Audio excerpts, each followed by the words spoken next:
ടീന. ഞാൻ ന്യൂഡൽഹിയിലാണ് വർക്ക് ചെയ്യുന്നത്. തിരുവല്ലയാണ് എൻ്റെ സ്വദേശം. ഇതെൻ്റെ അമ്മയാണ്, ഇതെൻ്റെ കുഞ്ഞാണ്, ഇതെൻ്റെ ഹസ്ബൻഡാണ്. അമ്മ മാതാവ് എൻ്റെ ജീവിതത്തിൽ നൽകിയ ഏറ്റവും വലിയൊരു അനുഗ്രഹത്തെ പറ്റിയാണ് ഞാൻ സാക്ഷ്യപ്പെടുത്തുന്നത്. 2023 എൻ്റെ വിവാഹം. വിവാഹത്തിന് ശേഷം 1 വർഷത്തിന് ശേഷമാണ് എനിക്കൊരു പൊന്നോമനെ ദൈവം നൽകുന്നത്. 1 വർഷത്തിന് ശേഷം ഗർഭിണിയായപ്പോൾ ഞാൻ നാട്ടിലായിരുന്നു ചികിത്സയൊക്കെ ചെയ്തുകൊണ്ടിരുന്നത്. നോർമൽ സ്കാനിങ് ആയിരുന്നു. എല്ലാം ഒരു കുഴപ്പവും ഇല്ലാതാണ് എല്ലാം നടന്നു പോയത്. എന്നാൽ 5-ാം മാസത്തെ അനോമലി സ്കാനിങ്ങിലാണ് ഞങ്ങൾക്ക് ഏറ്റവും ദുഃഖം നൽകുന്നൊരു വാർത്ത ഡോക്ടർ പറയുന്നത്. കുഞ്ഞിന് CDH ആണെന്ന് പറഞ്ഞു. അതായത് ലെഫ്റ്റ് കൺജൻഷ്യൽ ഡയഫ്രമാറ്റിക് ഹെർണിയ. കുഞ്ഞിൻ്റെ ഇടത്ത് വശത്ത് നമ്മുടെ ഒരു മെംബ്രെയിൻ ഉണ്ട്. ആ മെംബ്രെയിനിൽ കുഞ്ഞിനൊരു ഹോള് വീണിട്ട് കുഞ്ഞിൻ്റെ വയറും കുടലും ഇടത്ത് വശത്തേക്ക് മുകളിലേക്ക് കയറി. അപ്പോൾ കുഞ്ഞിൻ്റെ ശ്വാസകോശം, ഇടത്ത് വശത്തെ ശ്വാസകോശം വളരെ ചെറുതാണ്. കുഞ്ഞ് ശ്വസിക്കാൻ പാടുപെടും. കുഞ്ഞ് ജനിച്ചാൽ സർവൈവൽ ചാൻസ് 30% താഴെയാണെന്ന് ഡോക്ടർ പറഞ്ഞു. എങ്ങനെ ആയിരിക്കും എന്നൊന്നും ഒരു ഐഡിയ ഇല്ല. ഡോക്ടർ പറഞ്ഞു 5 മാസമല്ലേ ആയുള്ളൂ, അബോഷൻ ചെയ്യാമെന്ന് പറഞ്ഞു. ഇത്രയും നിന്ന് കാത്തിരുന്നൊരു കുഞ്ഞിനെ അബോഷൻ ചെയ്ത് കളയുക എന്ന് പറയുന്നത് ഞങ്ങളുടെ ജീവിതത്തിൽ ഏറ്റവും സങ്കടകരമായ ഒരു കാര്യമായിരുന്നു. ഞാൻ പറഞ്ഞു ഞാൻ അബോഷൻ ചെയ്യില്ല. എനിക്കൊരു വചനം മാത്രമേ എൻ്റെ മനസ്സിലുണ്ടായിരുന്നുള്ളൂ. യേശു പറഞ്ഞിട്ടുണ്ട്, ഞാൻ തന്ന ജീവനാണ്, അതെടുക്കാൻ നിങ്ങൾക്ക് അവകാശമില്ല. എൻ്റെ വീട്ടിൽ ഞാൻ പറഞ്ഞു ഞാൻ അബോഷൻ ചെയ്യില്ല. ഇത്ര വരെ എത്തിച്ച മാതാവ് എന്ത് വന്നാലും ഈ കുഞ്ഞിനെ എനിക്ക് നൽകും എന്ന് ഞാൻ ഉറച്ച് വിശ്വസിച്ചു. ഡോക്ടർ പറഞ്ഞു ഞാൻ 2-3 ഹോസ്പിറ്റലിലേക്കൊക്കെ റെഫർ ചെയ്യാം. ഡോക്ടർ 2-3 ഹോസ്പിറ്റലിലൊക്കെ റെഫർ ചെയ്തു. ഒരുപാട് ടെസ്റ്റുകൾ ചെയ്തു. എന്നാൽ എല്ലാ ടെസ്റ്റുകൾ ചെയ്തിട്ടും എല്ലാ ഡോക്ടേഴ്സും ഒരു പല്ലവി മാത്രം പറഞ്ഞു, അബോഷൻ. എന്ത് ചെയ്യണമെന്ന് ഒരെത്തും പിടിയില്ല. പക്ഷെ എൻ്റെ വിശ്വാസം ഞാൻ കൈവിട്ടില്ല. ഞാൻ മാതാവിനോട് പറഞ്ഞു, മാതാവേ നീ എനിക്ക് തന്ന കുഞ്ഞാണെങ്കിൽ ഇതിനെ ജീവനോടെ എന്നെ ഏൽപ്പിച്ച് തന്നേക്കണേന്ന് പറഞ്ഞു. ഞാൻ ഓൺലൈൻ ഉടമ്പടി എടുത്തു. കാരണം ഞാൻ ഡൽഹിയിലായിരുന്നു. എനിക്കപ്പം ഇവിടെ വന്ന് ഉടമ്പടി എടുക്കാൻ ഒരു സാഹചര്യം ഇല്ലാത്തതുകൊണ്ട് ഞാൻ ഓൺലൈൻ ഉടമ്പടി എടുത്ത് പ്രാർത്ഥിച്ചു. എന്നും ഞാൻ ഡെയിലി ബ്രെഡ് കേൾക്കും. എന്നും ആ കൃത്യസമയത്ത് ഞാൻ എഴുന്നേറ്റ് ഡെയിലി ബ്രെഡ് കേൾക്കുമായിരുന്നു. എന്താണെന്നറിയത്തില്ല, അത് കേട്ട് കഴിയുമ്പോൾ എനിക്ക് ആ ഒരു ദിവസം ഭയങ്കര ഊർജ്ജമാണ്. അച്ഛൻ പറയുന്ന ഓരോ പ്രാർത്ഥനയാണെങ്കിലും അച്ഛൻ എല്ലാ ഉടമ്പടി ധ്യാനത്തിലും പറയുന്നൊരു വാചകമുണ്ട്. നമ്മൾ പ്രാർത്ഥിക്കുമ്പോൾ അമ്മേ, പരിശുദ്ധി അമ്മേ, കൃപാസനം പ്രസാദവര മാതാവേ, എന്നെ അമ്മയുടെ പ്രത്യക്ഷീകരണത്തിൻ്റെ സാക്ഷിയാക്കണമേ എന്ന്. ഞാൻ ഓരോ രാവും പകലും വെറുതെ ഇരിക്കുമ്പോഴാണെങ്കിലും പ്രാർത്ഥിക്കുമ്പോഴാണെങ്കിലും എൻ്റെ മനസ്സിൽ ഞാൻ ജപിച്ചുകൊണ്ടിരുന്ന ഒരേ ഒരു വാചകം ഇത് മാത്രമായിരുന്നു. എനിക്കറിയില്ല എനിക്ക് എവിടെ നിന്നാണ് ഇതൊക്കെ ഒരു ശക്തി വന്ന് കിട്ടിയെന്ന് എനിക്കറിയില്ല. ഓരോ കാര്യങ്ങൾ ചെയ്യുമ്പോഴാണെങ്കിലും എൻ്റെ അമ്മ പറയും നീ സങ്കടപ്പെടരുത്. ഞാൻ പറയും എനിക്ക് സങ്കടമില്ല, എൻ്റെ മാതാവ് എനിക്ക് കുഞ്ഞിനെ തരുമെന്ന് പറഞ്ഞിട്ടുണ്ടെങ്കിൽ എൻ്റെ കുഞ്ഞിനെ എനിക്ക് തന്നിരിക്കുമെന്ന് പറഞ്ഞു. അപ്പോൾ ഞാൻ കൃപാസനത്തിൽ വന്നു, അച്ഛനെ കാണാൻ വന്നു. പക്ഷേ എനിക്ക് കാണാൻ സാധിച്ചില്ല. ഞാനിവിടെ നിത്യാരാധനയുടെ മുമ്പിൽ ചെന്ന് കുഞ്ഞിൻ്റെ ടെസ്റ്റ് റിപ്പോർട്ടുകളെല്ലാം ചാരി വെച്ച് പ്രാർത്ഥിച്ചിട്ട് പറഞ്ഞു, അമ്മേ മാതാവേ, എൻ്റെ കുഞ്ഞിനെ ഒരു കുഴപ്പവും കൂടാതെ എൻ്റെ കൈ തരുവാണെങ്കിൽ ഞാൻ ഇവിടെ വന്ന് സാക്ഷ്യം, എൻ്റെ കുഞ്ഞിനെ ചേർത്ത് ഞാൻ സാക്ഷ്യം പറയാം അമ്മയെന്ന് പറഞ്ഞു. അങ്ങനെ 2ാമത് വീണ്ടും ഞാൻ ഇവിടെ വന്നു, അച്ഛനെ കണ്ട് പ്രാർത്ഥിച്ചപ്പോൾ അച്ഛൻ എന്നോടൊന്നും പറഞ്ഞില്ല. അച്ഛൻ തിരിഞ്ഞു തലയിൽ പിടിച്ച് പ്രാർത്ഥിച്ചിട്ട് അച്ഛൻ തിരിഞ്ഞു കളഞ്ഞു. എനിക്ക് എന്ത് ചെയ്യണമെന്നറിയില്ല. ഞാൻ കരഞ്ഞുകൊണ്ട് അച്ഛാന്ന് വിളിച്ചു. അച്ഛൻ വന്നപ്പോൾ ഞാൻ പറഞ്ഞു, അച്ഛാ എന്നോട് അബോഷൻ ചെയ്യാനാ അച്ഛാ ഡോക്ടർ പറയുന്നേ, എനിക്ക് എന്ത് ചെയ്യണമെന്നറിയില്ല അച്ഛാന്ന് പറഞ്ഞു. അച്ഛൻ തിരിഞ്ഞു നിന്ന് മാതാവിനോട് നോക്കി പ്രാർത്ഥിച്ചിട്ട് എന്നോട് തിരിഞ്ഞു നിന്ന് എൻ്റെ കവളത്ത് തട്ടി പറഞ്ഞു, കരയരുത്, പ്രാർത്ഥിച്ച് നീ പോയി സ്കാൻ ചെയ്യ്, കർത്താവ് അടയാളം കാണിച്ചു തരുമെന്ന് പറഞ്ഞു. ആ ഒരൊറ്റ വിശ്വാസത്തിൽ ഞാൻ പോയി സ്കാൻ ചെയ്തു. വെറും 30% താഴെ കുഞ്ഞ് സർവൈവ് ചെയ്യൂ എന്ന് പറഞ്ഞ ആ സ്കാനിങ് റിപ്പോർട്ട് തിരുത്തി എഴുതിക്കൊണ്ട് 60% മണ്ടയ്ക്ക് കുഞ്ഞ് സർവൈവ് ചെയ്യുമെന്ന് പറഞ്ഞു. പക്ഷേ അപ്പോഴും അവിടെ ഒരു കടമ്പയുണ്ടായിരുന്നു. ഡോക്ടർ പറഞ്ഞു സർവൈവൽ ചാൻസ് 60 ഉള്ളൂ, പക്ഷെ നമുക്കൊരു സർജറി ചെയ്യാം, ഇപ്പം തന്നെ വേണമെങ്കിൽ നമുക്കൊരു സർജറി ചെയ്ത് കുഞ്ഞിനെ രക്ഷപ്പെടുത്താമെന്ന് പറഞ്ഞു. ആ സർജറി ഞങ്ങളെ സംബന്ധിച്ചിടത്തോളം ഞങ്ങളുടെ സാധാരണ കുടുംബമാണ്. അത് വളരെ വലിയൊരു സർജറി ആയിരുന്നു. സർജറി എന്ന് പറഞ്ഞു കഴിഞ്ഞാൽ മാസം തികയുന്നതിന് മുമ്പേ കുഞ്ഞിനെ എൻ്റെ ഉദരത്തിൽ നിന്ന് സർജറി ചെയ്തെടുത്ത് കുഞ്ഞിനെ സർജറി ചെയ്ത് കുഞ്ഞിൻ്റെ ആ ഹോളിലേക്ക് ഒരു ബോൾ ഇറക്കി വെക്കാമെന്ന് പറഞ്ഞു. ആ ബോളിൻ്റെ വിലയെന്ന് പറയുന്നത് 1 ലക്ഷം രൂപയാണ്. മൊത്തം സർജറി എന്ന് പറയുന്നത് ഏകദേശം 9 ലക്ഷം രൂപയോളം മണ്ടയ്ക്ക് വരും. അപ്പോഴും ഡോക്ടർ പറയുന്നു 100% സർവൈവൽ ചാൻസ് ഇല്ല. അവസാനം എന്ത് ചെയ്യണമെന്ന് അറിയില്ല. ഞാൻ പ്രാർത്ഥിക്കാൻ തുടങ്ങി, മാതാവിനോട് കണ്ടിന്യൂസ് ആയിട്ട് പ്രാർത്ഥിക്കാൻ തുടങ്ങി. അച്ഛൻ്റെ ഡെയിലി ബ്രെഡുകളെല്ലാം കേൾക്കാൻ തുടങ്ങി, സാക്ഷ്യങ്ങൾ കേൾക്കാൻ തുടങ്ങി. അങ്ങനെ ഞാനിവിടെ ഒരു സാക്ഷ്യം കേട്ടു. ഒരു ചേട്ടൻ പറയുന്ന സാക്ഷ്യം കേട്ടു. എൻ്റെ കുഞ്ഞിൻ്റെ അതേ അസുഖമായിട്ട് ഇവിടെ വന്ന് അമ്മ മാതാവ് ആ കുഞ്ഞിനെ പൂർണ്ണ ആരോഗ്യവാനായിട്ട് രക്ഷപ്പെടുത്തിയൊരു സാക്ഷ്യം. അതുകൂടെ കേട്ടപ്പോൾ എൻ്റെ ഹസ്ബൻഡ് പറഞ്ഞു, നീ പ്രാർത്ഥിക്ക്, നിൻ്റെ പ്രാർത്ഥന മാതാവ് കേൾക്കും എന്ന് പറഞ്ഞു. അങ്ങനെ ഞങ്ങൾ വണ്ടാനം ഹോസ്പിറ്റലിൽ പോയി ഡോക്ടറെ കണ്ടു. ഡോക്ടർ പറഞ്ഞു പ്രാർത്ഥിക്കുക, ഇതിന് സർജറിയൊക്കെ ഉണ്ട്, പക്ഷേ പ്രാർത്ഥന, ആ ഒരു പ്രാർത്ഥന മാത്രമേ നിങ്ങളെ രക്ഷപ്പെടുത്തൂ എന്ന് പറഞ്ഞു. അങ്ങനെ അവിടെ ഞങ്ങൾ SAT ഹോസ്പിറ്റൽ ട്രിവാൻഡ്രത്തേക്ക് റെഫർ ചെയ്തു. ട്രിവാൻഡ്രത്ത് ഞങ്ങൾ പോയി. ഡോക്ടർ കാര്യങ്ങളൊക്കെ വിശദീകരിച്ച് തന്നു. ഇതിൻ്റെ സീരിയസ്നെസ്സിനെ പറ്റിയും എല്ലാ ഡോക്ടേഴ്സും ഒരുപോലെ തന്നെ പറയുന്നത് കുഞ്ഞ് സർവൈവൽ ചാൻസ് കുറവാണ്, പക്ഷേ നമ്മൾ സർജറി ചെയ്യാം, പക്ഷേ എല്ലാത്തിനും മുകളിൽ ദൈവമുണ്ട്. ആ ഡോക്ടർ എന്നോട് പറഞ്ഞ കാര്യമാണ്. അങ്ങനെ ഞങ്ങൾ പ്രാർത്ഥിച്ചു. 8ാം മാസമായപ്പോൾ എനിക്ക് BP ഭയങ്കര ഹൈ ആയി. BP ഹൈ ആയി കഴിഞ്ഞപ്പോൾ എനിക്ക് എന്ത് ചെയ്യണമെന്ന് അറിയില്ല.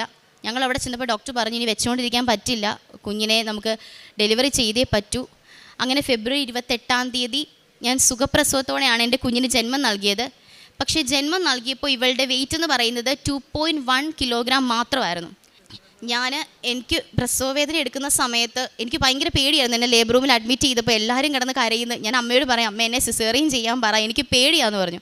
അപ്പോൾ ഡോക്ടർ പറഞ്ഞു സിസേറിയൻ ചെയ്യില്ല, നമ്മൾ നോർമൽ ഡെലിവറിയിൽ കൂടെ തന്നെ കുഞ്ഞിന് ജന്മം നൽകിയാൽ മതി എന്ന് പറഞ്ഞു. ഞാൻ മാതാവിനോട് പ്രാർത്ഥിച്ചു, മാതാവേ എൻ്റെ കൂടെ നീ ഉണ്ടായിരിക്കണം, എനിക്ക് വേദന, എനിക്ക് പേടിയാന്ന് പറഞ്ഞു. എനിക്കറിയില്ല, എൻ്റെ വേദന സ്റ്റാർട്ട് ചെയ്ത് മുതൽ എത്രയും ദയുള്ള മാതാവിൻ്റെ പ്രാർത്ഥനയും വിശ്വാസ പ്രമാണവും അമ്മയെ പരിശുദ്ധി അമ്മയെ കൃപാസനം പ്രസാദപര മാതാവേ എന്നെ അമ്മയുടെ പ്രത്യക്ഷീകരണത്തിന് സാക്ഷിയാക്കണമേ എന്നുള്ള ഈ 3 പ്രാർത്ഥനകളല്ലാതെ വേറെ ഒരു പ്രാർത്ഥനയോ അല്ലെങ്കിൽ ഒരു കരച്ചിലും എൻ്റെ വായിൽ നിന്ന് വന്നില്ല.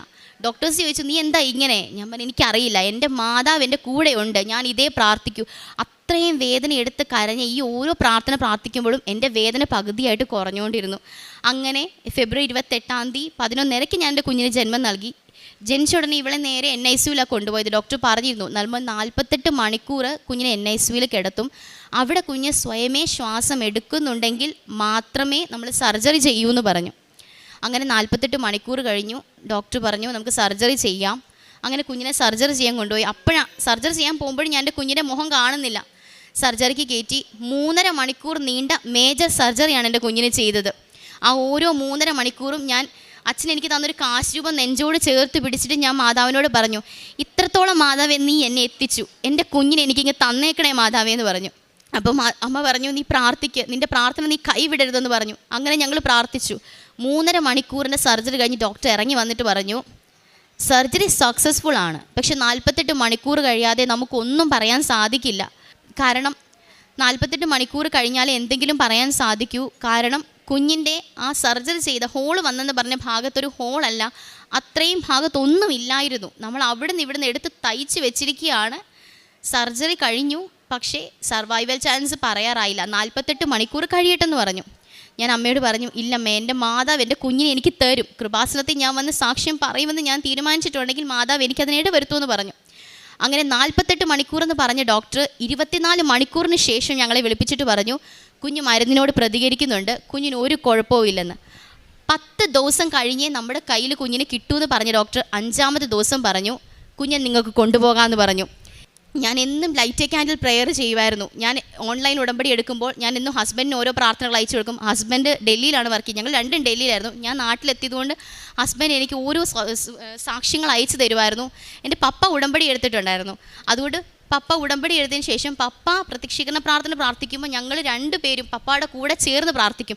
വൈകിട്ടാണെങ്കിലും ഞങ്ങൾ 3 പേരും ഒന്നിച്ചിരുന്നായിരുന്നു പ്രാർത്ഥിക്കുന്നത്.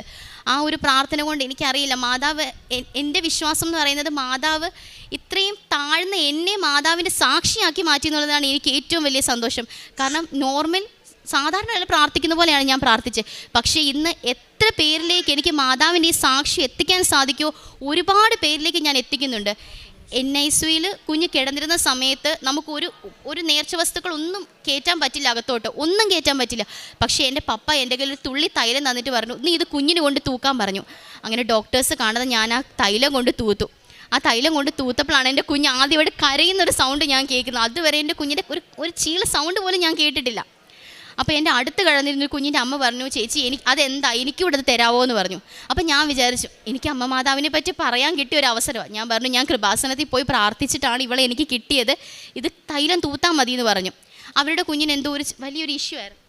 അങ്ങനെ അവരത് തൂത്ത് പ്രാർത്ഥിച്ചു. അങ്ങനെ ഞങ്ങൾ 20-ാമത്തെ ദിവസം ഡിസ്ചാർജ് ചെയ്തു. അപ്പോഴും ഡോക്ടർ പറഞ്ഞു വയറിനുള്ളിൽ വെച്ച് വളരേണ്ട ശ്വാസകോശമാണ് കുഞ്ഞിൻ്റെത്, അതിനി 1.5 വയസ്സ് കൊണ്ടേ അത് പൂർണ്ണമായിട്ട് വളരുകയുള്ളൂ, കുഞ്ഞിന് ഇൻഫെക്ഷൻ ഉണ്ടാവാൻ ചാൻസ് ഉണ്ട്, കുഞ്ഞിനെ ആരുമായിട്ടും അടുപ്പിക്കാൻ പാടില്ല, നമ്മളെല്ലാം എടുക്കുമ്പോൾ അത്ര കെയർഫുൾ ആയിരിക്കണമെന്ന് പറഞ്ഞു. വെയിറ്റ് ഒക്കെ വെക്കാൻ താമസമാണ്, പാല് കുടിക്കാൻ താമസമാണെന്നൊക്കെ പറഞ്ഞു. പക്ഷെ ഞാൻ പറഞ്ഞു എൻ്റെ മാതാവ് എന്നെ കൈവിടില്ലെന്ന് പറഞ്ഞു. ഇന്നിപ്പോൾ ഇവള് ഇവർ പറഞ്ഞു 1.5 മാസം പുറകിലാണ് കുഞ്ഞ് ജനിച്ചിരിക്കുന്നത്. അപ്പോൾ കുഞ്ഞ് കമന്ന് വീഴാനാണെങ്കിലും നോർമൽ ഒരു ബേബി ചെയ്യുന്ന ഒരു ആക്ടിവിറ്റിയും കുഞ്ഞ് ലേറ്റായിട്ടേ ചെയ്യൂ. പക്ഷേ ഇന്ന് 6 മാസം പൂർത്തിയായി എൻ്റെ കുഞ്ഞിന്.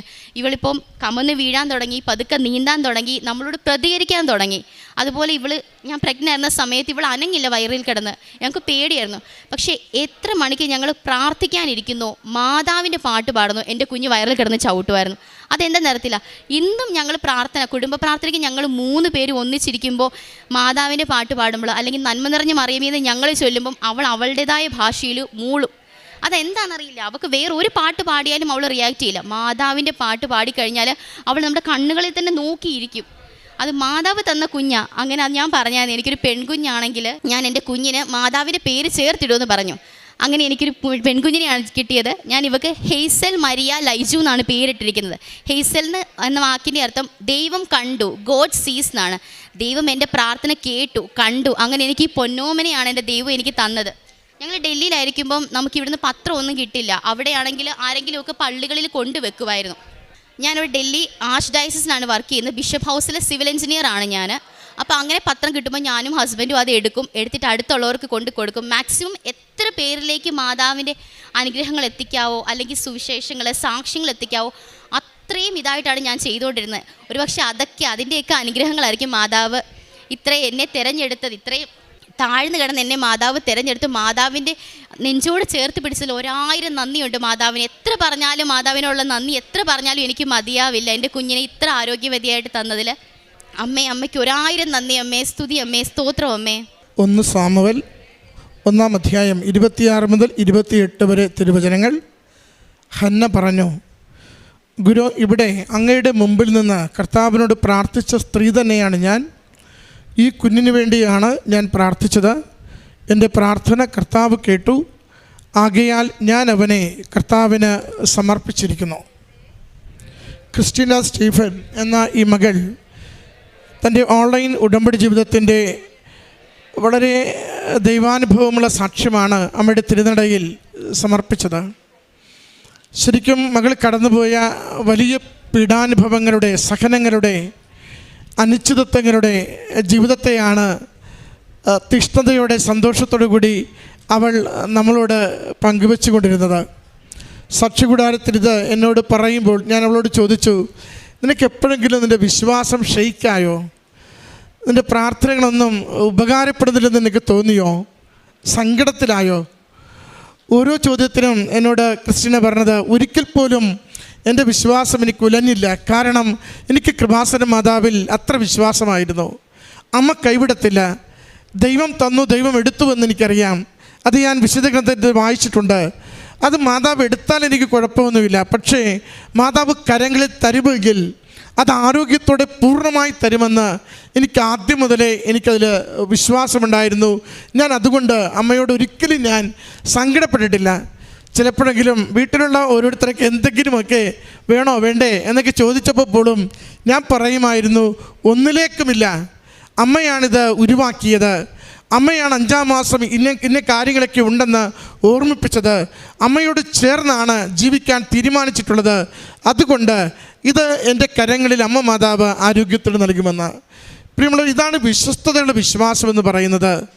സഹനത്തിൻ്റെ തീച്ചുളയിൽ അനിശ്ചിതത്വങ്ങൾ മാത്രം ജീവിതത്തിലുള്ളപ്പോൾ കാണുന്ന ഡോക്ടർമാരെല്ലാവരും ആശുപത്രി ഒരു 6-7 ആശുപത്രി കയറി ഇറങ്ങി ഓരോരുത്തരും അബൂട്ടിയെ എന്ന് ആവർത്തിച്ച് പറയുമ്പോൾ കൂടെയുള്ളവരും അതിനുവേണ്ടി ഇങ്ങനെ പറഞ്ഞു തുടങ്ങുമ്പോൾ ഇതിലൊന്നും നിൽക്കാതെ ഇത് ദൈവമാണ് ഉരുവാക്കിയതെങ്കിൽ, അമ്മ മാതാവിനാണ് ഞാനിത് സമർപ്പിച്ചിരിക്കുന്നതെങ്കിൽ, അമ്മ എൻ്റെ കൂടെ നിന്ന് എൻ്റെ ജീവിതത്തിന്, എൻ്റെ ഉദരത്തിലുള്ള ശിശുവിന് ആവശ്യമുള്ളത് എന്താണോ അത് നൽകി സഹായിക്കുമെന്ന് ഉറച്ച ശരണത്തോടു കൂടിയാണ് മകൾ ഈ കുഞ്ഞിനെ ഉദരത്തിൽ പേറിയത്. ഇത് വളരെ വെല്ലുവിളിയുള്ളൊരു വിശ്വാസമാണ്. കാരണം ഞാൻ തകരില്ല, ഞാൻ പിന്നോട്ട് പോകില്ല. എൻ്റെ ദൈവത്തെ ഞാൻ നിരന്തരം മഹത്വപ്പെടുത്തും. എൻ്റെ അമ്മ മാതാവിൽ ഉടമ്പടിയുടെ പ്രത്യക്ഷീകരണത്തിന് സാക്ഷിയാകുവാൻ വേണ്ടി ഈ കുഞ്ഞിനെ ഞാൻ ഉദരത്തിൽ അവസാന നിമിഷം വരെയും ഞാൻ പേറിക്കൊണ്ടിരിക്കുമെന്ന്. പ്രിയമുള്ളവരെ, ഇതാണ് ദൈവനാമത്തെ മനുഷ്യരുടെ മുമ്പിൽ മഹത്വപ്പെടുത്തുന്ന സാക്ഷ്യമെന്ന് പറയുന്നത്. അവൾ പറയുന്നുണ്ട്, ഞാൻ ഡൽഹിയിലായിരുന്നപ്പോൾ കൃപാസനം പത്രം കിട്ടത്തില്ല, പക്ഷെ പള്ളിയിലൊക്കെ ആരെങ്കിലും ഇത് വെച്ചിട്ട് പോകുന്നത് ഓരോന്നും എടുത്ത് സ്നേഹത്തോടെ എല്ലാവർക്കും അമ്മ മാതാവിനെക്കുറിച്ച് പറഞ്ഞുകൊണ്ട് ഞാനിത് കൊടുത്തുകൊണ്ടിരുന്നുവെന്ന ഉടമ്പടിയിൽ നമുക്കൊരു ഉറപ്പുണ്ടോ? അനുഗ്രഹം ഉറപ്പായും കൂടെ വരും. അതിൻ്റെ സാക്ഷ്യമാണ് ഈ കുടുംബം ഈ അൾത്താരയിൽ പങ്കുവയ്ക്കുന്നത്. ഈ കുടുംബത്തിൽ ലഭിച്ച ഈ വലിയ ദൈവാനുഭവത്തിന് നന്ദി പറഞ്ഞുകൊണ്ട് കരങ്ങളടിച്ച് ഈ സാക്ഷ്യം സമർപ്പിക്കാം.